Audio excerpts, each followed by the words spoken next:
नमस्कार, news observer के खास कार्यक्रम विशेष में आपका हार्दिक स्वागत है। मध्य प्रदेश बीजेपी ने 28 विधानसभा सीटों के लिए अपना घोषणा पत्र यानी संकल्प पत्र जारी कर दिया है। ये हर सीट के लिए अलग है। इसके पीछे बीजेपी का तर्क ये है कि वो ये चाहते हैं कि जिस क्षेत्र में चुनाव हो रहे हैं उस क्षेत्र की समस्याएं क्या हैं उनको प्रमुखता से जनता के सामने रखा जाए और उन्हें हल करने की बात कही जाए। इधर ये संकल्प पत्र जारी हुआ, उधर कांग्रेस के खेमे से आचार्य प्रमोद कृष्णन के ऐसे बोल फूटे कि जिसे लेकर बीजेपी के नेता आग बबूले हुए जा रहे हैं। आचार्य प्रमोद कृष्णन ने मुख्यमंत्री शिवराज सिंह चौहान को मामाओं में भी एक अलग ही पदवी दे डाली और उनको ये तक बता दिया कि मारीच, शकुनी और कंस से भी बड़े अगर कोई मामा है तो वो शिवराज मामा है। इस पर बीजेपी के नेताओं का आग बबूला होना लाजमी है और वजह यह भी है कि एक सार्वजनिक सभा से प्रमोद कृष्णन जब ये कह रहे थे तब बीजेपी के नेताओं ने उसे सुनकर आयोग में भी शिकायत की है और ये कहा है कि साहब इसमें कार्रवाई होनी चाहिए। एक सिटिंग मुख्यमंत्री के खिलाफ इस तरीके की टिप्पणी की जाना उचित नहीं है।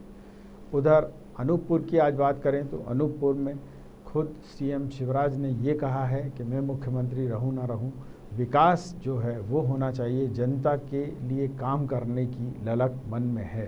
उन्होंने कहा 4 बार सीएम रह लिया, अब मुझे क्या चाहिए। उनके ये शब्द कई बातें प्रकट करते हैं। इससे पहले वो ये भी कह चुके हैं मंच से कि वे टेम्परेरी मुख्यमंत्री हैं। तो ये सारी विषय वस्तुएं हैं जिन पर आज हम चर्चा करेंगे। चर्चा की शुरुआत करें उससे पहले मेहमानों का परिचय। बात कांग्रेस की करें, कांग्रेस से वरिष्ठ नेता हैं आनंद तारण जी, कांग्रेस का पक्ष रखेंगे। बीजेपी की बात करूं तो बीजेपी से वरिष्ठ नेता हैं, पूर्व विधायक हैं शैलेंद्र प्रधान जी, वो बीजेपी का पक्ष रखने के लिए मौजूद हैं। आप दोनों का बहुत बहुत स्वागत। और सबसे पहला सवाल यहाँ आपसे बनता है प्रधान साहब कि ये जो घोषणा पत्र जारी हुआ है बीजेपी का, उसे लेकर कांग्रेस ये कह रही है कि साहब एक देर से आया है ये, और दूसरा उन्होंने हालांकि ये आरोप लगाया था कि इसमें सिंधिया जी का फ़ोटो नहीं है, पर इसमें सिंधिया जी का फ़ोटो है। तो मैं ये जानना चाह रहा हूँ कि ये जो संकल्प पत्र आपको अलग अलग क्यों जारी करना पड़ा? देखिए, इससे एक बात स्पष्ट है कि भारतीय जनता पार्टी ने हर कॉन्स्टिट्यूंसी का एक गहन अध्ययन करके वहाँ जो भी कमियां आइडेंटिफाई करी उनको पूर्ण करने का एक वादा किया है। हमने एक जनरल वादा नहीं किया है, हमने स्पेसिफिक वादा किया है। दूसरा, माननीय मुख्यमंत्री जी माननीय शिवराज जी जो कहते हैं तो वो हमेशा अपने को बहुत ही लघु दिखाते हैं, छोटा दिखाते हैं। और वो बोलते हैं मैं तो गरीब किसान रहा हूँ, तो मैं रहूं ना रहूं बहुत इम्पोर्टेंट नहीं है, पार्टी रहना चाहिए। तीसरा, माननीय प्रमोद कृष्णन जी का विश्लेषण, उसके ऊपर मैं इसलिए नहीं बहुत ज़्यादा कमेंट करूंगा क्योंकि मुझे मालूम है कि वो टीवी पे बैठ के शास्त्र को राजनीति से कनेक्ट करके बढ़िया बढ़िया विश्लेषण कर लेते हैं। पर ईमानदारी से अगर उनके दिल से पूछो तो माननीय वो उनके जो पार्टी के माननीय अध्यक्ष हैं या माननीय अध्यक्षा हैं या जो अभी उपाध्यक्ष हैं या आगे भविष्य में अध्यक्ष होने वाले हैं, उनके बारे में भी वो अलग से टीवी के बाद क्या विश्लेषण करते हैं वो भी बड़ा इम्पोर्टेंट है। मैं यहाँ आपसे जानना ये भी चाहूँगा कि अब चूँकि बात अभी आपके जो दृष्टि पत्र कह सकते हैं, इसको संकल्प पत्र कह लीजिए, वचन पत्र कह लीजिए, तो ये जो जारी हुआ है इसमें बहुत घोषणाएं बहुत ज़्यादा नहीं की गई हैं। जो जो काम विधानसभा क्षेत्र में हैं सिर्फ वही यानी 2 पन्नों में सबको समेट दिया है। तो ये मतलब कांग्रेस के घोषणा पत्र की तुलना में बहुत छोटा भी है, पर लोग ये भी कह रहे हैं कि बहुत ज़्यादा विस्तार से नहीं है चीज़ें। देखिए, भारतीय जनता पार्टी की सरकार है, हमको बहुत ज़्यादा घोषणा करने की ज़रूरत नहीं, फिर भी हमने कुछ माइक्रो आइडेंटिफिकेशन किया है। पर हम जो हमारी सरकार की मूलभूत नीतियां हैं या चुनाव के वक्त का जो घोषणा पत्र वो तो है ही हमारा। मैं यहाँ आपसे जानना चाहूँगा कारण जी, ये जो घोषणा पत्र आया है बीजेपी का, इसको आप अपने घोषणा पत्र की तुलना में कितना बेहतर पाते हैं? देखिए, बेहतर कहाँ से, जिधर अगर बेहतर होने का सवाल नहीं, क्योंकि बाद में निकाला है इन्होंने कांग्रेस के देख लिया कि इन्होंने कांग्रेस ने अलग अलग कॉन्स्टिट्यूंसी में निकाला, भारतीय जनता पार्टी ने ताबड़तोड़ तरीके से उसको प्रस्तुत कर दिया। यही इनका चरित्र, क्योंकि और हमारा मामा का आपने भी आप बोला कि मैं कुछ करके नहीं, अभी मैं इस पे पूछना चाह रहा हूँ कि इसमें और आपको क्या कमियां लग रही हैं? देखिए, कमियां तो जो निर्वाचित प्रतिनिधि है वहाँ जाएगा, देखेगा, सब बताएगा। कांग्रेस ने जो घोषणा पत्र जारी किया निश्चित रूप से हर वर्ग को देख कर किया, आखिरी कोने तक के व्यक्ति के उत्थान की बात उसमें की गई, हर क्षेत्र के बारे में अलग अलग किया गया, उसको देख कर वो नकल करिए भारतीय जनता पार्टी। नहीं, पर आपने दो निकाले, इन्होंने एक ही निकाला है। आपने एक समग्र रूप से निकाला और अलग अलग विधानसभा क्षेत्रों के लिए भी समग्र निकाला। रूप से तो इसलिए निकाला है कि जो हमारी प्राथमिकता है, जो हमारी घोषणा है, जो हमने वचन दिए थे उनको हमें पूरा करना है, साथ में ये करना है।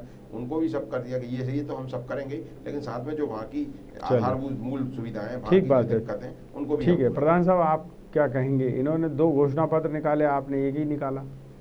देखिए, इनका वो जम्बो घोषणा पत्र 974 घोषणाओं का, और उसमें से 365 दिन में इन्होंने ये घोषणा करके अपने 365 को पूरी कर दी। 365 नहीं, 474, 474, वो 574, 5 आप पूरी कर लो, 900 ही समझ लो, आप तो पूरी कर दी। क्या 574 करना है और आप 974 वो भी करेंगे ना, आने दो। माननीय विधायकगण, माननीय नेता ज्योतिरादित्य सिंधिया आपसे विमुख हो गए। अब आप बाद में कहेंगे विज्ञा। अरे भाई यार, तुम अपने कार्यकर्ता को संभाल के रख नहीं पाए। घर का लड़का जब आपने घर में जूते मारे तो नाराज होकर ससुराल चला गया, अब विलाप कर रहे हो। तो मैं इसमें कोई दोष नहीं दे रहा हूँ। माननीय कमलनाथ जी बड़े उद्योगपति हैं, उनका तो ये व्यवहार रहना ही चाहिए। बड़ा उद्योगपति किसी से जुड़ा नहीं होता, वो तो स्वयं के उसमें क्या कहते हैं,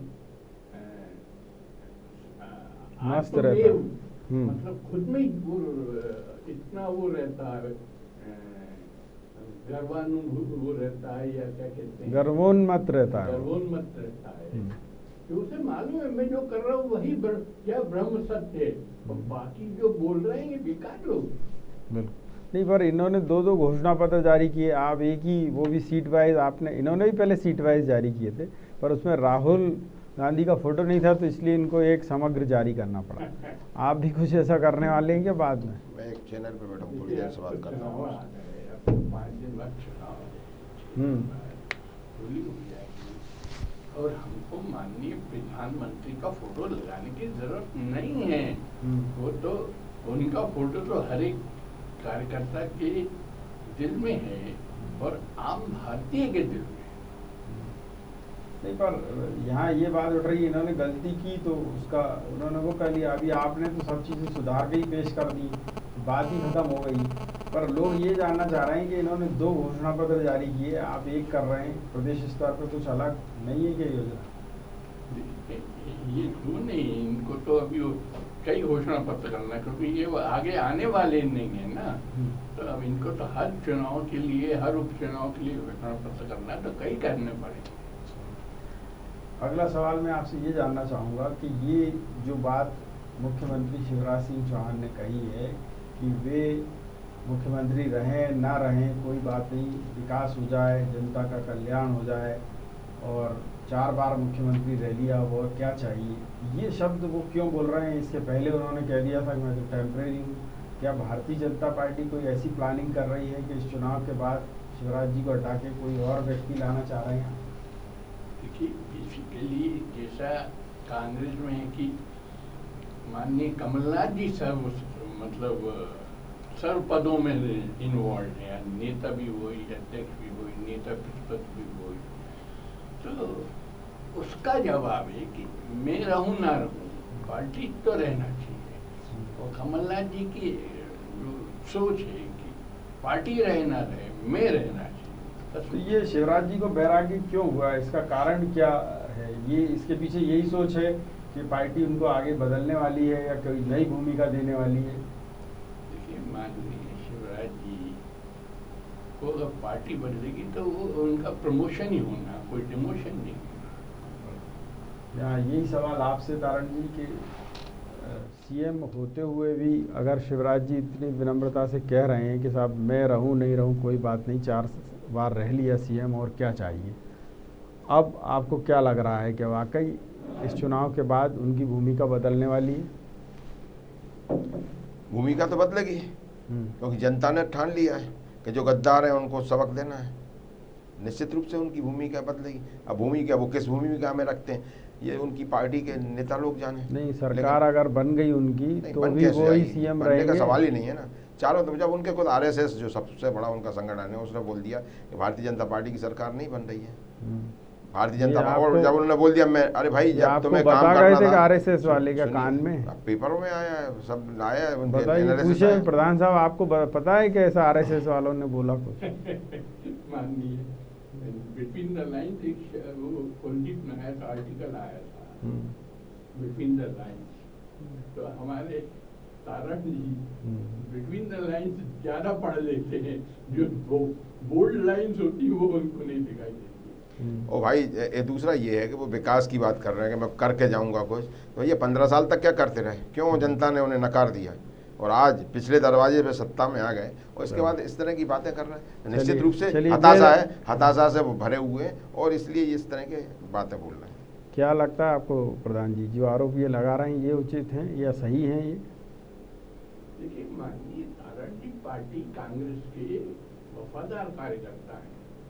अगर उनको छाती भी पीटना है तो ऐसे डायलॉग करके पीटेंगे ना भाई। उनका सब कुछ लुटा के होश में आए तो क्या हुआ? अब घर के चिराग से घर को आग लगी। अब आश्वासन और हमारे ऊपर तीखा टिप्पणी करने का इनको अधिकार है भाई। जो लुटा पिटा होता वही तो ऐसे तीखे वो क्या कहते हैं, कटे कटे भुने भुने बातें करता है। जली कटी बातें मतलब आपको सुना रहे हैं ये?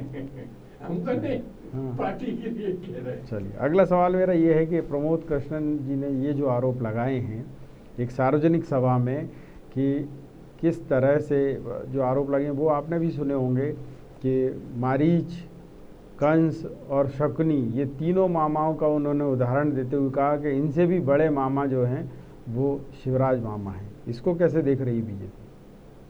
देखिए, बेसिकली कांग्रेस के माननीय प्रमोद जी जो भी बोलना चाहे और टीवी पे या आम सभा में वैसे भगवा संत का व्यवहार करते हैं या दिखलाते हैं, जो भी मैं बहुत ज़्यादा उस पर टिप्पणी नहीं करूँगा।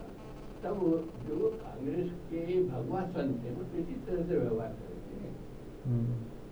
नहीं, पर बात ये आ रही कि उनके मुखारबिंद से जो ये वचन निकले हैं उसे लेकर आपके बीजेपी के सब नेता आग बबूला हो गए हैं, आयोग में भी जा रहे हैं शिकायत करने के। ये मतलब हो क्या रहा है? वो एक अलग प्रक्रिया है। वो हमारे जो इलेक्शन का जो सेल बना है वो ये सब उनकी दृष्टिकोण का बात है। मैं तो एक जो व्यवहारिक जो टिप्पणी होनी चाहिए वो कर रहा हूँ। बिल्कुल।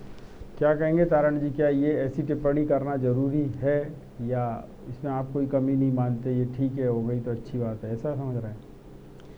कृष्णन जी ने, आचार्य कृष्णन जी ने गलत क्या बोल दिया? उन्होंने ये बोला है कि जो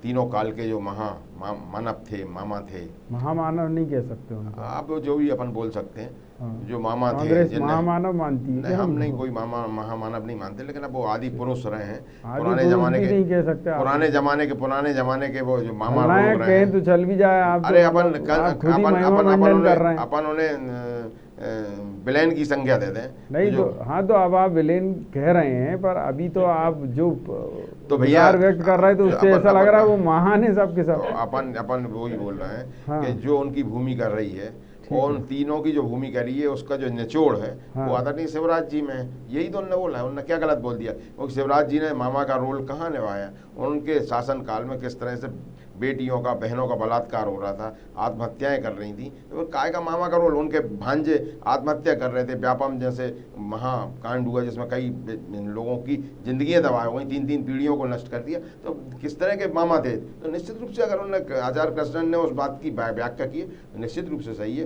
कि क्योंकि जो तो मामा आप का रोल समर्थन में होता खड़े हैं है, उसके। मामा का रोल होता है कि भांजों को लाइन से लगाएं, उनको रोजगार दें, नौकरी दें, बेटियों को रोजगार दें, नौकरी दें, उनकी आबरू बचाएं। लेकिन उनके शासनकाल में तो जितनी बेटियों की आबरू लुटी है, मेरे ख्याल से हिंदुस्तान के इतिहास में कहीं नहीं होगा। उनके शासनकाल में जितनी बेटियों ने आत्महत्या कहीं नहीं होगी। उनके शासन में जितने अन्नदाताओं ने आत्महत्या की ली हुई पूरे हिंदुस्तान में कहीं नहीं हुआ होगा। उन्होंने इतने कृषि कर्मण अवार्ड लिए, लेकिन इसके बाद आत्महत्याओं का रोल भी नहीं ठप रहा था। और साथ में आखिरी में तो ये तक हो गया कि 6 किसानों की हत्या करना पड़ी उन्हें। तो कौन से मामा का रोल उन्होंने निभाया? तो निश्चित रूप से अगर आचार्य कृष्णन ने कोई बात बोली है तो निश्चित रूप से वो बात कहीं ना कहीं सत्य को प्रदर्शित करती है। उन्होंने जो बोला वो बिल्कुल ठीक बोला, और शिवराज जी को खुद सोचने चाहिए कि उनकी भूमि क्या होनी चाहिए। जब वो मामा बोल रहे हैं तो मामा को भांजे और भांजियों के ऊपर किस तरह से कृपा दृष्टि करनी चाहिए। मामा और भांजे की शादियों में जिस तरह से उसमें भी घपलेबाजी हुई, उसमें भी नकली सामान दिया गया दहेज में, वो भी पूरे देश ने भी देखा, आप लोगों ने भी चैनलों पर चलाया, ये सब चीज़ें भी आई हैं। तो ये किस तरह का रोल वो अपना रहे थे, ये बड़ी साथ हैं। बड़ी ठीक है, मैं आपसे पूछना चाहूँगा प्रधान साहब कि कांग्रेस तो बढ़ चढ़कर ये दावे कर रही है कि प्रमोद कृष्णन जी ने जो कहा वो सही कहा है। आपको लगता है ये सही है?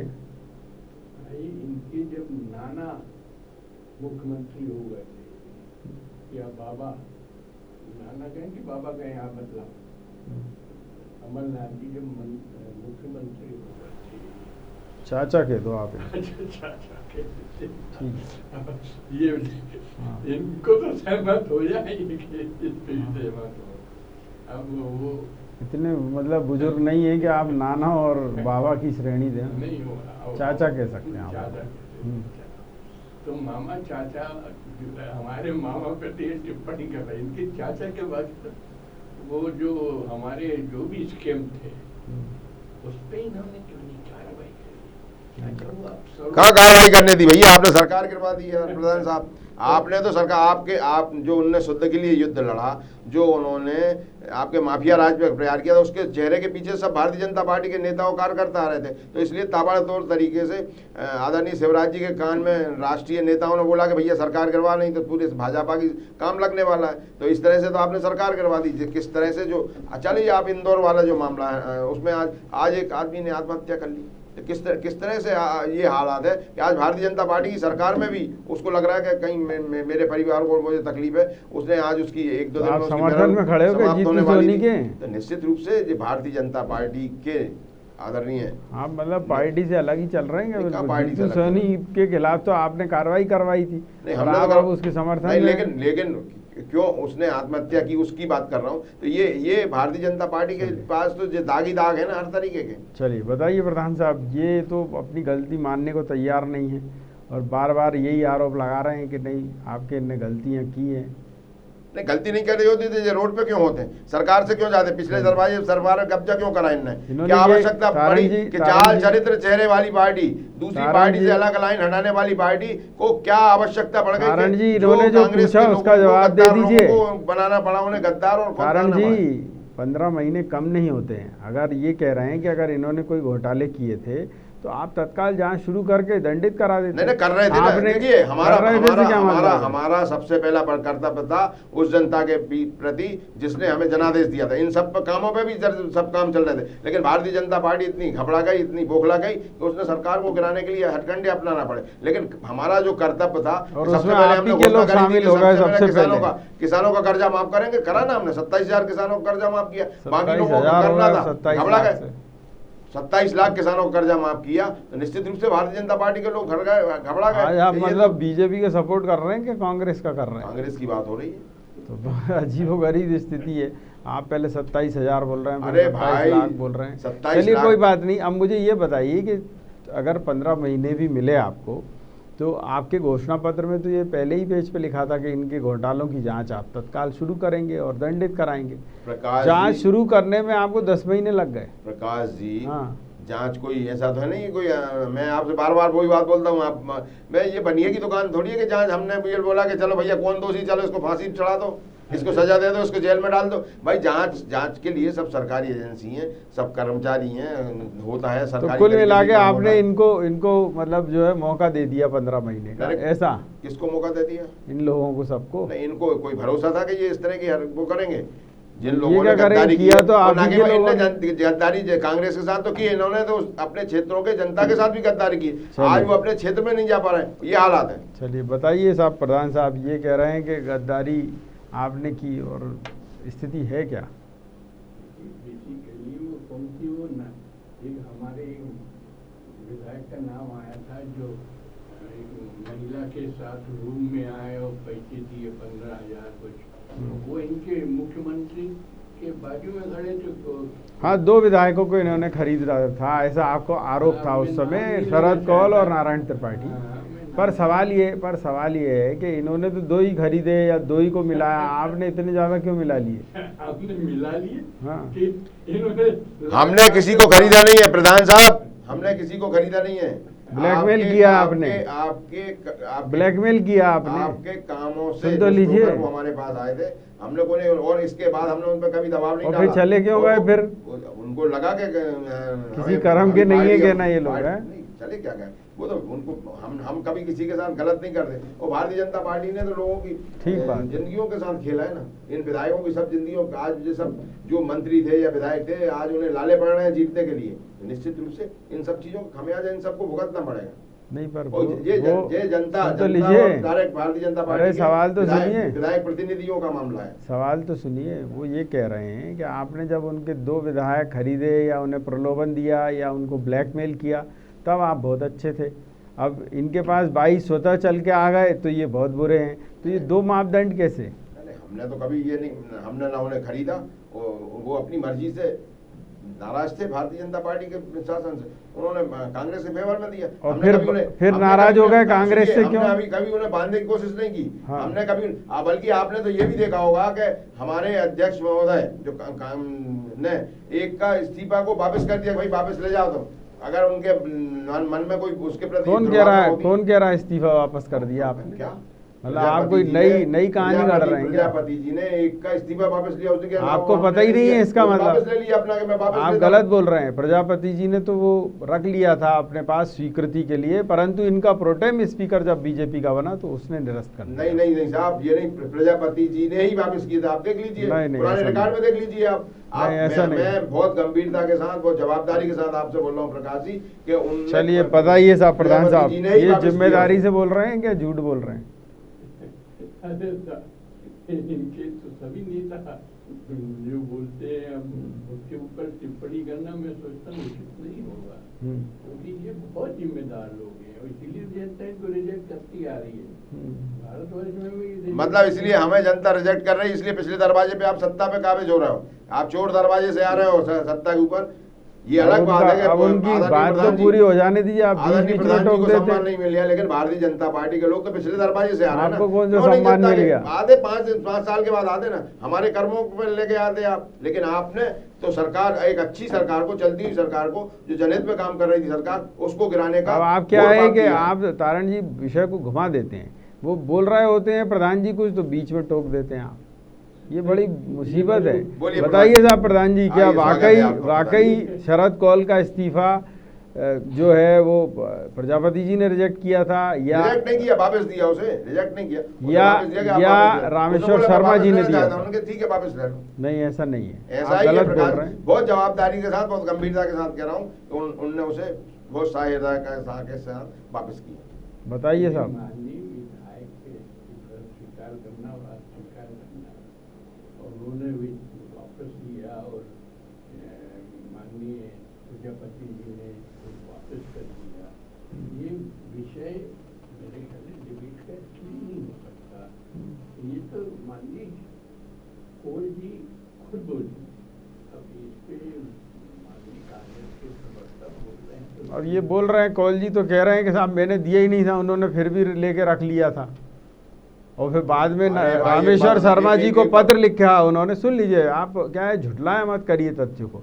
शरद कौल जी ने एक पत्र लिखा कि मेरा एक इस्तीफा जो गलती से वहाँ पड़ा हुआ है उसे आप वापस कर दें, तब रामेश्वर शर्मा ने उसको वापस नहीं किया। साहब, जो रामेश्वर शर्मा की बात नहीं प्रकाश जी, मैं आज भी बोल रहा हूँ, बहुत गंभीरता के साथ बोल रहा हूँ। आप कि गंभीरता ये- इतनी नहीं, रखी ये ना, मैं आपकी बहुत पार्टी तो गंभीरता के साथ सत्ता में ही बोल रहा हूँ रहते। कि ये प्रजापति जी इतना ने ही झूठ उन्हें बोल वापस बोल के, दिया। मतलब ये आप, प्रजापति जी ने ही उन्होंने वापस दिया है। चलो अब आपकी बात हो गई। मैं अगला सवाल आपसे पूछ रहा हूँ कि प्रमोद कृष्णन जी अगर इस तरीके के आरोप लगा रहे हैं एक सिटिंग सीएम पर, तो ये कितने ठीक हैं? ये राजनीतिक मर्यादा को परिभाषित करते हैं? देखिए प्रकाश जी, मर्यादा वाली बात तो अपनी जगह है, लेकिन क्या भारतीय जनता पार्टी के नेता अपनी मर्यादा में बात करते हैं क्या? चाहे वो ऊपर बैठे हों, शीर्षस्थ पुरुष हों, या कहीं हो। मतलब जब प्रधानमंत्री के बारे में अलग अलग वक्तव्य कहते हैं, और संवैधानिक पद पे बैठे हुए एक देश के चुने हुए प्रधानमंत्री, जो पूरे देश का प्रधानमंत्री, उसके बारे में, मनमोहन सिंह जी के बारे में, नरेंद्र मोदी और भारतीय जनता पार्टी के दूसरे वरिष्ठ नेता जब बोलते हैं, तब हम लोगों को ये सब समझ में नहीं आता। अगर एक आचार्य ने, एक धार्मिक पुरुष ने अगर कोई बात की है, तो निश्चित रूप से उन्होंने अगर भी की है, तो कहीं ना कहीं उनको काय के धार्मिक पुरुष है। हैं, सुन तो लीजिए, काय के धार्मिक पुरुष हैं जो राजनीति में आ गए हैं। नहीं, तो भारतीय जनता पार्टी में जितने धार्मिक लोग आए हैं वो नहीं है। उत्तर प्रदेश के मुख्यमंत्री, उमा भारती, भोपाल की सांसद, और ऐसे कई लोग हैं। हाँ, तो राजनीतिज्ञ हैं वो कहाँ कह रहे हैं कि संत है? मतलब जब उनको लगता है धर्मगुरु है, तो धर्मगुरु का लबादा ओढ़ लेते हैं। आप भी साहब, नहीं, हम कहाँ कह रहे हैं उनको कि धर्मगुरु है? आप ही मान रहे हो क्या? आप मान रहे हो क्या? एक आंख से देखिए। अरे हमारा तो एक ही चश्मा, आपके दो दो चश्मे हो गए हैं। आप मुझे बताओ, मैंने कब कहा कि वो संत हैं? कांग्रेस के फेवर में मैंने आपसे पूछा कि ये संत हैं? मैंने कहा कि ये संत हैं? ये सब राजनीतिज्ञ हैं। नहीं, सब संत हैं। जो काय के संत है भाई? जब राजनीति में आ गए तो संत कैसे रह गए? लेकिन जो अपने कर्म के प्रति ईमानदारी से काम करे, जो धर्म के लोग को लेकर ईमानदारी से काम करे, निश्चित रूप से ऐसे संत अच्छे संत होते हैं। भाई सवाल ये है कि जो राजनीति में आ गया वो संत है क्या आपके लिए? जो ईमानदारी से काम नहीं करता वो संत नहीं कहता। तो मैं यही तो पूछ रहा हूँ आपसे। बहुत से ऐसे लोग हैं। अरे मैं आपसे क्या पूछ रहा हूँ, जो राजनीति में आ गया वो संत रह सकता है क्या? नहीं रह सकता। झूठ बोलेगा दिन भर तो वो कहाँ से संत रह जाएगा? मगर प्रमोद कृष्णन जी राजनीतिक व्यक्ति नहीं है पूरी तरह से। तो क्या है भाई, बताइए ना दर्शकों को। धार्मिक पुरुष है, उसमें क्या दिक्कत है? धार्मिक पुरुष है, महापुरुष है, जो भी है। ऐसे पद पे नहीं है जो राजनीतिक पद हो। तो लेकिन ठीक है, उनका थोड़ा सा लगाव राजनीति से, तो वो अलग बात है। लेकिन वो जो बात कर रहे हैं, अगर उन्होंने धार्मिक ग्रंथों को लेकर बात की है, उन्होंने 3 काल को लेकर बात की है, तो निश्चित रूप से हर काल में कोई ना कोई ऐसे लोग पैदा होते हैं जो कि जिनकी करनी और कथनी में अंतर होता है। तो आप मानते हैं कि ये भाषा, सुन लीजिए, ही कुल को, जो अपने ही कुल को नष्ट करने के काम में काम करते हैं। आपको लगता है ये बात ठीक है, ऐसे टिप्पणियां होनी चाहिए? देखिए, देश काल परिस्थिति के हिसाब से सब। तो ये टिप्पणी भी इमरती देवी की ठीक है कि कमलनाथ को वो लुच्चा कह रही है? देखिए, ये तो जनता जवाब देगी इन सब बातों का। तो जनता इसका भी जवाब देगी। तो सवाल ये है कि आप पक्ष में एक टिप्पणी की है, दूसरी की है कि नहीं? प्रकाश जी हर चीज का जवाब देगी। हाँ। अगर प्रमोद कृष्णन जी ने सही बात बोली है तो निश्चित रूप से जनता उस बात का जवाब देगी, और गलत बोली है तो भी जवाब देगी। गलत बोली है तो निश्चित रूप से उसका भी जवाब देगी। लेकिन बहुत बढ़िया। अब प्रधान जी आपसे ये सवाल कि ये जो टिप्पणियां हो रही हैं जिसमें मर्यादा का ही ख्याल नहीं रख रहे हैं नेता, और उससे समाज में भी गलत संदेश जा रहा है। एक मुख्यमंत्री का पद है, उसके लिए अगर इतनी निचले स्तर पर जाते हैं तो कोई भी मुख्यमंत्री रहे, कमलनाथ जी भी रह सकते हैं, ये भी रह सकते हैं, कोई भी रह सकता है, पर क्या वो इतने नीचे तक जाना ठीक है? देखिए, राजनीति में अमर्यादित टिप्पणी चुनाव के दौरान करना मैं ऐसा मानता हूँ कि आवश्यक नहीं होता। जो पब्लिक है वो सब जानती है, और गलत किया या सही किया वो भी वो जानती है, और फिर उसका निर्णय शिरोधार्य करना पड़ता है। आपको बाहर कर दिया जनता ने और या अंदर हमको कर दिया, तो इसको भी शिरोधार्य आप करिए। आप अनायास टिप्पणी और टिप्पणियाँ और माहौल बिगाड़ने का कोई कार्य करने की कोई आवश्यकता नहीं। बिल्कुल, मेरे पास चर्चा का इतना ही समय था। आप दोनों मेहमानों का बहुत बहुत नमस्कार। धन्यवाद और आभार। और जनता के लिए तो यही कहा जा सकता है कि जब 3 तारीख को मतदान होगा तो उसमें जनता अपना फैसला ऐसे लोगों के खिलाफ या फेवर में सुना देगी, और 10 तक इसके नतीजे भी आ जाएंगे। न्यूज़ ऑब्जर्वर के खास कार्यक्रम विशेष में इतना ही, लेकिन यहाँ बेबाक खबरें निरंतर जारी रहेंगी। आप देखते रहिए न्यूज़ ऑब्जर्वर यानी सिर्फ खबर।